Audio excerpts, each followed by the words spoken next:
महारानी के सफेद बाल दिखने लगा तो महाराज दशरथ को लगा कि मैं इस प्रशंसा में फूला था, लेकिन अब ये सफेद बाल माने सात्विक का प्रतीक है, सात्विकता का प्रतीक है, सतोगुण का प्रतीक है। मानो सफेद बाल कर रहे हैं अब सात्विकता को चलो, अब भजन की ओर चलो। मना हो चरठ मन अश्वोपदेशा, मानो ये बता रहे हैं कि शेष कुछ ही दिन बाकी है आपका, अब तो भगवान का भजन करो, राजपाट छोड़ दो। और वास्तव में बताया आपको आज के 40-50 साल पहले, 40 साल 30 साल पहले एक आयु निर्धारित थी जब बाल पकते थे। 50 साल, 55 साल, 60 साल, 45 साल एक आयु निर्धारित थी, उसके बाद बाल पकते थे। वो लोग बोलते थे भाई बुढ़ापा आने लगा। लेकिन ये कलयुग का प्रभाव, वातावरण का प्रभाव, औषधियों का प्रभाव है, साबुन और शैम्पू का, कि 15 साल बच्चे का भी बाल पक रहा है। बाल पकड़ने का मतलब है अब हम सद्गुण की ओर बढ़े, सात्विकता की ओर बढ़े। और ये 60 साल में भी व्यक्ति बाल काला करा रहा है, 60 साल में भी व्यक्ति बाल काला करा रहा है, तो एक संत बड़ी कटु वचन बोल रहे थे। बोले कि जो 60 साल में ही बाल काला करा रहा है तो अभी उसके मन में लालसा है, अभी मैं काला धंधा कुछ और करूंगा।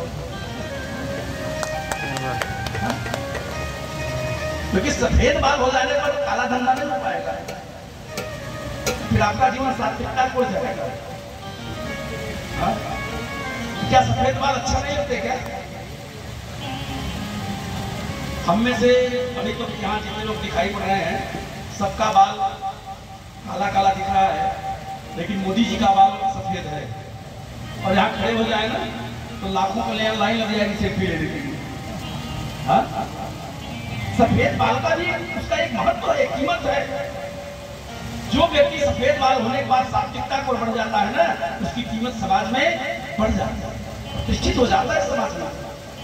उसकी बुजुर्गता, उसकी श्रेष्ठता, उसका महत्व, उसका मार्गदर्शन लोग लेने लगते हैं। भैया बुजुर्ग हैं, श्रेष्ठ हैं, बड़े हैं, विद्वान हैं। लेकिन अब तो भाई काला बाल कराया जाए तो बच्चे का विवाह भी नहीं। जब 15 साल बाल पड़ जाएंगे, काला नहीं कराएगा बेचारा, विवाह कैसे करेगा? देखा कि जो हमारे ताज थे ना, वो हमारे सात्विकता को ढके हुए थे। कथा भगवान के ही है। मानव दशा ने देखा समीप उन्होंने विचार किया कि जो हमारा ताज है वो मेरे सात्विकता को ढक करके रखा था, मेरे कान के समीप के बाल तो सफेद हो रहे हैं, अब मुझे भगवान के भजन को 4 बजे से 8 बजे तक। लेकिन गलती क्या किया जानते हैं? मुहूर्त देखने लगे। जब मन में विचार आए कि मुझे भजन करना है तो विलंब नहीं करना चाहिए। काल करे सो आज कर, आज करे सो अब पल में प्रलय होत है बहुत करेगा। और जितने राजा हुए अपने वंश परंपरा में राज दिए, वो कभी मुहूर्त नहीं देखे थे कि मुहूर्त निकाल करके तब पुत्र को राजपाट किया जाए। जब इच्छा हुई भगवान का भजन करना है तो चाबी ताली दिए और निकल पड़े। पता नहीं क्या हुआ है। ऐसी ने जब वशिष्ठ महाराज को महाराज दशरथ जी ने बुलवाया और जब पूछा कि मुहूर्त बताइए, तो वशिष्ठ जी ने विचार करके मन ही मन मुस्कुराते हुए मुहूर्त बताया। कौन सा मुहूर्त बताया? देखिए आइए। वेग विलंबन करिय नृप, इसमें मुहूर्त पूछ रहे हो? इसका कोई मुहूर्त नहीं होता महाराज। शब्द के भाव को पढ़िए। वेगी विलंबन करिय नृप, साजिय सबुई समाज, सुदिन सुमंगल तबहि जब, राम होहि जुबराज। वशिष्ठ जी ने कहा मुहूर्त खोल रहे हो तो मुहूर्त तो नहीं है। क्यों? तो जानते हैं कि क्षण में क्या हो जाए, कोई भरोसा नहीं। बस यह कह दिया कि जब राम राजा बनेंगे तभी इच्छा मुहूर्त आएगा। कहने का तात्पर्य क्या है? जैसे यहाँ से हम अभी अनाउंस करते हैं, उद्घोष करते हैं कि यथाशक्ति आप लोग दान दीजिए इस कथा में, इस यज्ञ में। इस यज्ञ में या किसी मंदिर में आप गए हैं और दर्शन किए तो आपके मन में विचार आया कि 10 रुपया दान पेटी में डाल दिया, मन में विचार आया और फिर सोचे कि नहीं मुहूर्त थोड़ा देख लें, पंडित जी से पूछ लें तो यह उचित होगा क्या। अरे मंदिर में गए हैं तो दान पेटी में जो भाव बनाओ डाल दो, और उसके लिए पंडित बुलाओगे, पंडित के पास जाओगे, मुहूर्त खोजोगे, पता नहीं क्या हो जाए। अच्छा काम, शुभ काम, सुंदर काम, धर्म काम, जो भी ऐसा जीवन में उठे मन में भाव, उसको तत्क्षण कर लेना चाहिए। उसके लिए कभी मुहूर्त देखने की जरूरत नहीं है। मुहूर्त देखोगे भैया तो आगे की कथा तो बताएगी कि मुहूर्त में क्या होता है। वशिष्ठ जी ने ऐसा नहीं कहा कल सुबह करो, शाम को करो, नहीं, वेग विलंब न करी अमृत। महाराज एक क्षण का विलंब मत करो, वेग मारी बहुत जल्दी होती है, एक क्षण भी विलंब मत करो। राम को राजा बना था, लेकिन महाराज दशरथ, ये सब कहानियां इसलिए हम सब मेरे जीवन में उपयोगी है कि महाराज दशरथ जी ने कई छोटी छोटी गलतियां की। बाज कहा गह अवध बधावा। महाराज दशरथ ने सोचा थोड़ा उत्सव मना लूं, भले अयोध्या में बढ़िया बाजा बजे, सहनाई बजे, पताखा तोरण लगाया जाए, पार्टियां मनाई जाए, आज की भाषा में पार्टियां मनाई जाए।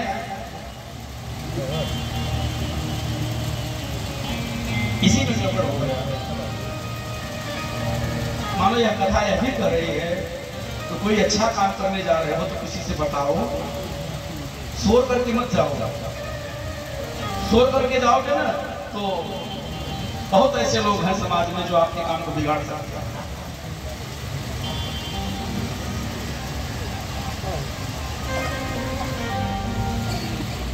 ऐसा सभी लोग इच्छा है सबकी, सब लोग भगवान शंकर से प्रार्थना कर रहे हैं कि सबके उर विलास सबके उर पूरे अयोध्या वासियों के हृदय में भावना है कि राम राजा बन जाए। मात्र एक ऐसा व्यक्ति है जिसने सारे तख्त को पलट दिया।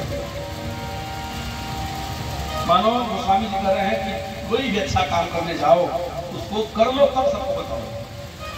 आपका कार्य सिद्ध हो जाए तब करके तब सबको बताओ। और ऐसा हमारे जीवन में घटना घटती है, हम देखते हैं। विशेष रूप से आपका मकान बनने वाला हो, आप कोई जमीन लेने वाले हो, अच्छा गांव में देखने को मिले और यह बात थोड़ा सा लीक हो गई, प्रचार हो गया तो 2-3 लोग 4 लोग उसके यहाँ जाएंगे, 1,10,000 हम आपको देंगे, हमें देंगे। हाँ, ऐसा होता है क्या? काम बिगड़ जाता है। इसलिए महाराज दशरथ ने जो गलती किया है वो गलती हम सबको नहीं करना है। कथा इसलिए सुनते हैं, सुनाई जाती है। हमारे महाराज जी ने बाजा बजवा दिया। बाजा बजवाना था तब जब राम, बाजा पहले नहीं बजवाना है। कोई धर्म काम करना है, कोई अच्छा काम करना है, कोई अच्छे सत्कर्म काम करने हैं तो बाजा पहले मत बजाओ, काम हो जाने के बाद बाजा बजाओ। बाजा जब बज गया, बाजा की आवाज सुनाई पड़ी तो छोटे लोगों की बात क्या कहे, तब के समय में भी और के समय में भी बड़े लोगों को घबराहट हो। आपके जीवन में कोई यश कीर्ति होने वाली है, आपका जीवन कोई प्रतिष्ठा पाने वाले आप हैं तो सबसे पहले छोटा व्यक्ति नहीं घबराता, उससे समाज का बड़ा व्यक्ति घबरा जाता है। राजू भैया, आपकी कोई यश कीर्ति बढ़ेगी नहीं तो समाज का पहले बड़ा वाला व्यक्ति घबराता है। ये राजू कैसे आगे इतना बढ़ रहे हैं, बड़ी तो कामों को रोको। ये हकीकत है, ये कथाएं हमको यही तो सिखा रही है। राम जी को राजा बनना था, राजा बज गए, सारे नगर में बधाइयां बजने लगी, मंगल गीत गाने लगे लोग, और यह आवाज देवलोक तक सुनाई पड़ा। और सबसे पहले तो देवता ही घबरा गए कि राम राजा बनने जा रहे हैं, अरे काम बिगड़ जाएगा हमारा। और देवता माने ऊंचे लोग, देवता मतलब ऊंचे लोग, समाज के ऊंचे लोग। और समाज के ऊंचे लोग कौन सा काम करते जानते हैं राजू भैया? आप राजनीति में है, समाज के ऊंचे लोग किसी के आड़ में काम करते हैं, वो सामने नहीं आना चाहते। उनकी महत्ता बनी रहे, उनकी योग्यता बनी रहे समाज में, उनको कोई ना कहे फलाने गलती की है, वो किसी के आड़ में गलती करा देते हैं, अर्थात उस काम को रुकवा देते हैं। वो सामने नहीं आता और व्यक्ति समझ नहीं पाता। इतने ऊंचे लोग हैं, इसलिए तो उस पर सरस्वती मैया ने फटकार लगाया कि ऊंच निवास नीचे कर तू, ऊंच निवास नीचे कर तू, ऊंच निवास नीचे कर तू, ऊंच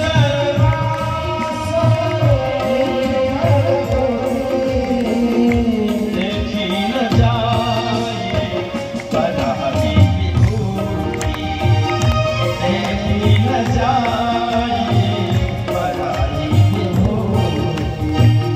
सकल कहानी सब कोई होई काली, सकल कोई होई काली, विघन मना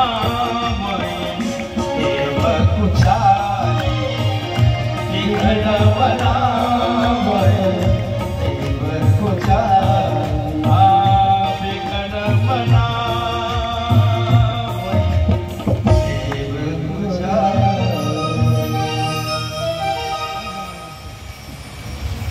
विघ्न ऊंचे लोग ही डालना चाहते हैं। और तो नहीं, मैं तो बस जो प्रोजेक्ट चल रहा है उसी की बात करूं कि इस कथा की जो ये स्थिति फैली है आज नाला सारा बसई विरार में, इतना तेजी से चर्चाएं वायरल हो रही है इसकी। क्यों प्रेम भैया, इतना तेजी से वायरल हो रहा है, हर जगह इसी चर्चा है। कहीं कहीं जो भक्त लोग हैं वो तो भाई सम्मान की दृष्टि से देख रहे हैं, ये बहुत अच्छा है। लेकिन जो कुछ राजनीति के लोग हैं वो सोच रहे गरीब इतना नाम करता है। कथा तो हर बार होती थी, लेकिन इस बार तो राजू भैया लग गए हैं ना, विनोद तिवारी जी लग गए हैं, प्रेम भैया लग गए हैं, ये लोग जो लग गए हैं ना, तो इस बार तो बहुत वास्तविक सेवा संस्था बहुत नाम कर गया इस बार।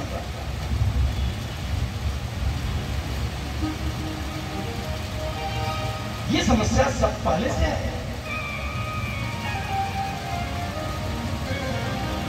जो अच्छे लोग हैं वो तो मना रहे हैं कि प्रातः काल कब हो जाए, सकल कहे कब हुई है काली, काली मतलब कल, लेकिन विघन मनाओ देव कुछ अच्छा उनसे नहीं रहा जा रहा है। और देवता जाकर के सरस्वती के पास निवेदन किए। सरस्वती मैया ने बड़े कटु शब्दों में उनको फटकार लगाया कि इतना ऊंचे पर बसे हो, देवता कहे जाते हो, और इस प्रकार की हो ना, इतने स्वार्थ में अंधे हो। तो परमपिता परमेश्वर है राम जी, और आज सिंहासन बैठने जा रहे हैं, तो उनके लिए कर रहे हो कि तो बाधा डाल दो, न बैठने पाएगा।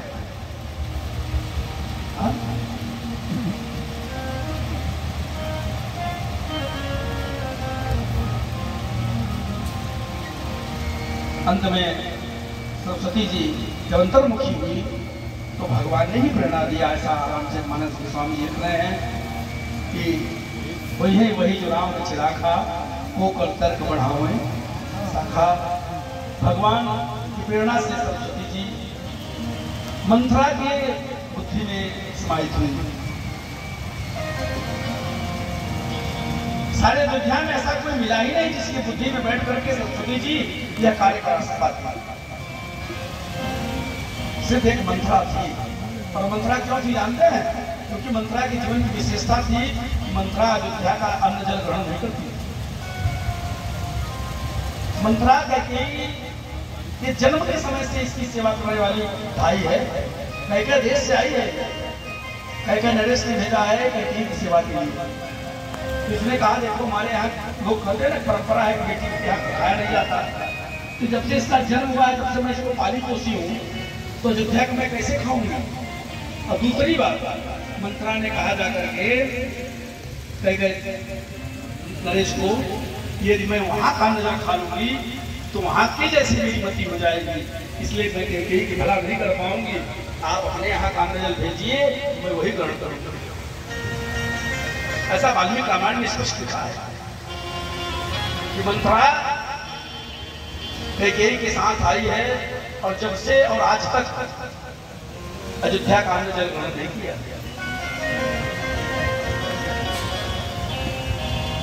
नाम मंथरा मंदमती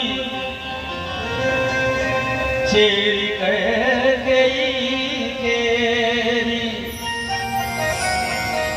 अयस पितारी ताहि करी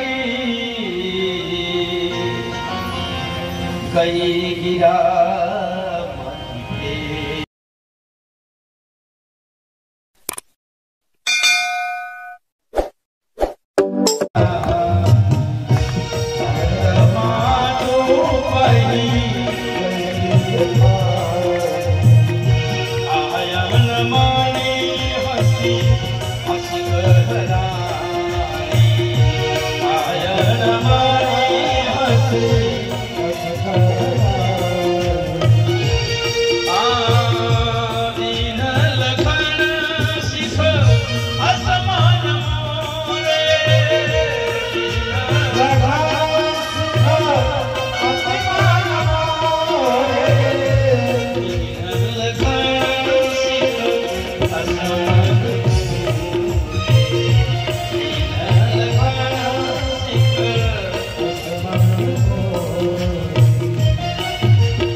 महारानी कैकेयी जो कैकेयी की चेरी है, दासी है मंथरा, इसके